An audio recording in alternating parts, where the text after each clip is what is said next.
चलिए आज डेंसिटी का हम लोग खेल समझते हैं कि दो बॉडी को जब एक दूसरे के साथ है ना मिक्स किया जाता है तो कौन सा चीज ऊपर रहेगा, कौन सा बॉडी ऊपर रहेगा और कौन सा नीचे। तो इस फिगर में देखो, यहाँ पर एक बॉडी दिख रहा होगा 1A और एक फिगर दिख रहा होगा 1B। अच्छा, दोनों का यहाँ पर मास देखो 4 kg है, यहाँ पर भी 4 kg है। अच्छा, इसकी डेंसिटी है ना, इसकी डेंसिटी भले साइज में कम है लेकिन ज्यादा है डेंसिटी, है ना, और इसका डेंसिटी कंपेरेटिवली लो है। अच्छा, यहाँ पर ये जो ब्लू कलर का दिख रहा है ये वाटर है।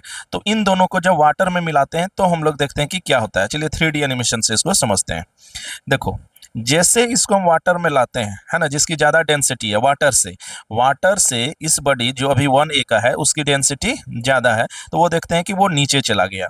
जबकि जब 1B को लाते हैं जिसका वाटर से कम डेंसिटी है, वो देखिए ऊपर में ही रह गया। तो इस चीज को हम लोग समझते हैं। देखो, इसकी डेंसिटी ज्यादा थी तो ये नीचे तक आ गया, इसकी डेंसिटी कम थी तो वो ऊपर ही रह गया, है ना, सबमर्ज्ड कर गया। तो अब यहाँ पर इस बात को समझने की जरूरत है। देखो, जब किसी बॉडी को किसी लिक्विड के अंदर डाला जाता है ना, तो ऊपर की ओर एक फोर्स लगता है, दैट इज कॉल्ड बुएंट फोर्स।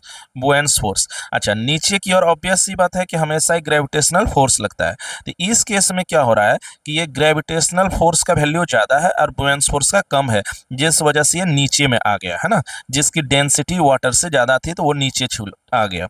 जबकि इस केस में जब इसका भी वेट 4 kg है, ये ऊपर आ गया। इसमें क्या हुआ कि इसमें जो बॉयंस फोर्स लग रहा है वो ऊपर है और ग्रेविटेशनल फोर्स जो लग रहा है वेट के कारण वो नीचे लग रहा है।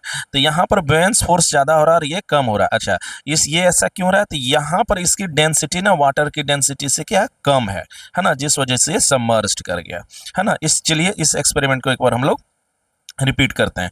देखो, जैसे यहाँ डाले वो है ना डेंसिटी वाटर से ज्यादा नीचे आ गया, है ना। सेकंड भी जिसका है ना, जैसे इसको डाले इसकी डेंसिटी वाटर से कम तो ये ऊपर में सबमर्ज्ड कर गया। तो जिसकी ज्यादा डेंसिटी वाटर से वो नीचे आ गया, जिसकी डेंसिटी कम है वो ऊपर ही रह गया। तो इससे ये पता लगता है कि डेंसिटी जिसकी ज्यादा होगी वो नीचे रहेगा और जिसकी डेंसिटी कम रहेगी वो ऊपर होगा। यही कारण है कि जब पेट्रोल और वाटर को मिक्स किया जाता है ना, तो पेट्रोल ऊपर होता है, क्योंकि पेट्रोल की डेंसिटी वाटर से कम होती है ना। और यही कारण है कि समुद्र में है ना तैरना ज्यादा डेंसिटी ज्यादा होता है तो पर्सन ऊपर रह जाता है ना। इसलिए समुद्र में तैरना आसान होता है प्योर वाटर की अपेक्षा।